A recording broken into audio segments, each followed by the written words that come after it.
talaga na nag-innovate yung Excellent, no? Kasi Excellent talaga has been a staple sa mga Filipino occasions, di ba? Kasi pag sinabing pansit, talagang ano yan icon yan pagdating sa mga birthdays, fiestas, di ba? And Excellent is the leader when it comes to noodles. So, tanong lang po what's the story lang behind your famous signature noodles? Paano ba ito nabuo yung brand 1966? Maybe you can share a short glimpse. Okay. The Birds Manufacturing Corporation was established in sometime April 26 to be exact, in 1966.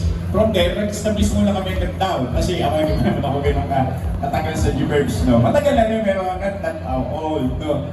So, nagsimula po kami sa mga fresh making, mga lomi, mami, yung sa palengke, di ba, nakita natin, tabakin na kayo. Ang beginning ko yun, then from there, nag-develop na siya, nagkaroon na tayo ng kanton, nagkaroon na tayo ng bihon, nagkaroon na tayo ng kung ano-ano pa, at patuloy po kami nag-develop ng iba't ibang mga product. Talagang you witness the growth of the brand, Kaya naman yung mga trending, kumbaga yung mga innovation, nag-adapt kayo doon. Hindi lang kayo nag-stick dun sa plain na, syempre yung mga panlasa ng mga Pilipino talagang medyo di ba? Kakaiba, gusto nila yung bago. Oo naman. That is why thank you so much for your offerings. Again, last time mag-promote tayo ng inyong booth. Maybe you can, we're inviting everyone to visit the booth of Excellent Premium Products. Located po ito sa banda Doon sa kabila. Sa main hall po yan. Hanapin nyo lang Excellent Premium Products. Mga naghahanap. May B2B rin po doon, di ba? Like mga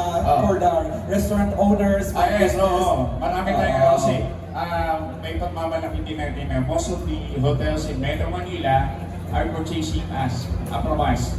So, gamit po nila yung Excellent. So, masasabi namin talaga, world class po ang Excellent noodles. By the way, si Jay naman, bago kami magpaalam, meron din kami konting paraffle dito.